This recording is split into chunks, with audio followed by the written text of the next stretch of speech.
Hello student, कैसे हैं आप सब। एक बार पुनः आप सभी का आपके अपने चैनल सी कोचिंग क्लासेस पर स्वागत है। और आज का टॉपिक है हिंदी में उपन्यास और कहानी में अंतर, साथ में नाटक और एकांकी में अंतर।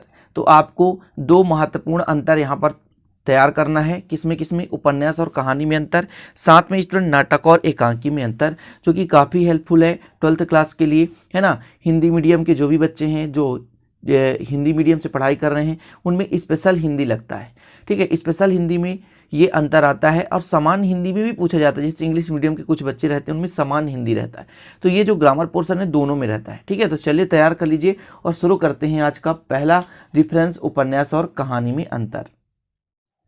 तो सबसे पहले समझना ये जरूरी है कि प्रश्न कैसे आएगा। प्रश्न पूछा जाएगा कहानी और उपन्यास में अंतर स्पष्ट कीजिए, या कि उपन्यास और कहानी में अंतर स्पष्ट कीजिए।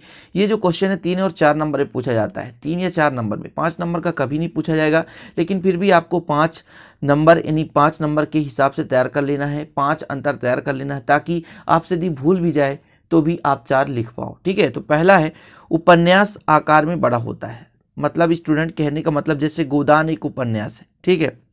उपन्यास की जो पूरी कथाएं हैं विस्तृत वर्णन की जाती है, पूरा हर एक पहलू को लिया जाता है, लेकिन कहानी थोड़ा संक्षिप्त होता है।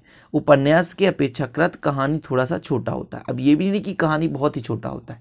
अब देखते हैं कहानी चाहे तो 2-2 घंटे तक आप पढ़ते हैं, समाप्ति नहीं होता है, ठीक है। लेकिन उपन्यास थोड़ा और बड़ा होता है, ठीक। अब जब उपन्यास बड़ा होगा तो इसमें डेफिनेट है किरदार ज़्यादा होंगे, यानी पात्रों की संख्या अधिक होगी। और कहानी यदि छोटा है तो इसमें सीमित पात्र होंगे। तो बिल्कुल सिंपल है, यदि आकार में बड़ा है तो इसमें पात्रों की संख्या अधिक होगी, और ये आकार में अपेक्षाकृत छोटा है तो पात्रों की संख्या कम होगी, ठीक है। अब ये व्यापक होगा, यानी बहुत ज़्यादा विस्तृत होगा, और ये थोड़ा सा संक्षिप्त होगा। सिंपल है। देखिए आकार से ही बहुत सारे डिफरेंस तैयार हो जाते हैं। अब यदि कहा जाए कि कथा वस्तु का आकार व्यापक होता है, मतलब विस्तृत होता है, और जबकि ये कथा वस्तु का आकार संक्षिप्त होता है, मतलब थोड़ा सा छोटा होता है, ठीक है।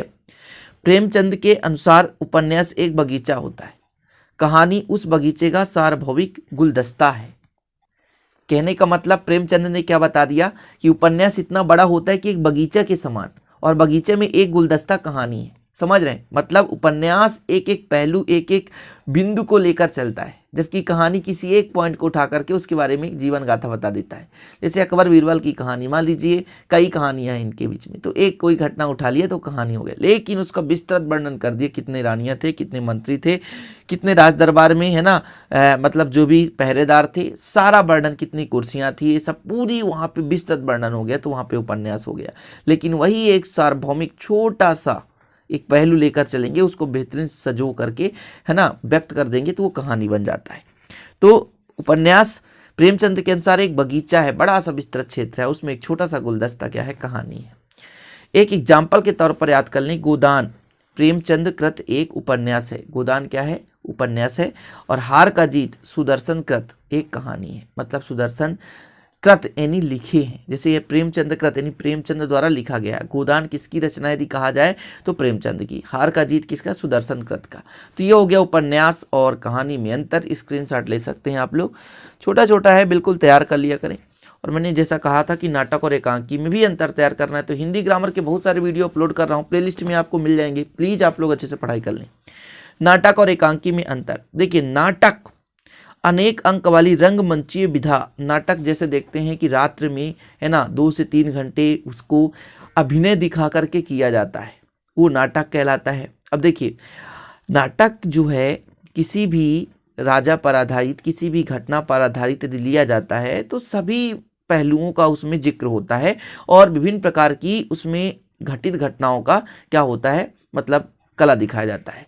लेकिन जो एकांकी है, एक अंक मतलब किसी एक पॉइंट को लेकर के, जैसे मान लीजिए कोई राजा है, उसकी रानी के बारे में ही मतलब थोड़ा सा विस्तृत हो गया तो एकांकी हो गया। लेकिन राजा है, रानियां हैं, उसके कितने बेटे हैं, बेटी की शादी कहाँ हुई है, ये सब कुछ वर्णन नाटक में आता है, ठीक है।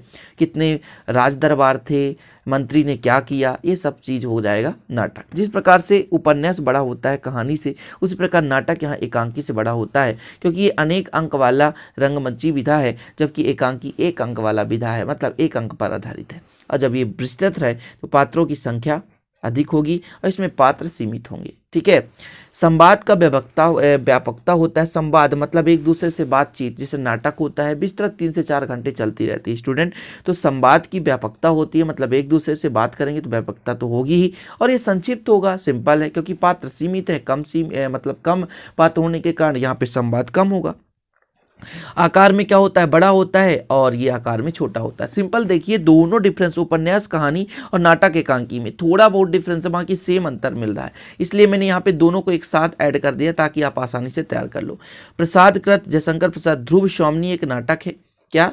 ध्रुव स्वामिनी। और पृथ्वीराज की आंख डॉक्टर राम कुमार वर्मा का प्रसिद्ध एकांकी है। ठीक है, पृथ्वीराज की आंख डॉक्टर राम कुमार वर्मा का प्रसिद्ध एकांकी है। तो इसको आप लोग तैयार कर लें कि एक एकांकी, एक आपका नाटक तैयार होना चाहिए। ध्रुव स्वामिनी एक नाटक है। स्क्रीनशॉट ले लें, बहुत ही सिंपल है। नाटक एक अनेक अंक वाला है, एक अंक वाला है। जब इसमें बहुत अंक हैं, बहुत ज़्यादा विस्तृत है, इसलिए पात्रों की संख्या अधिक होगी, इसमें पात्र की संख्या कम होगी।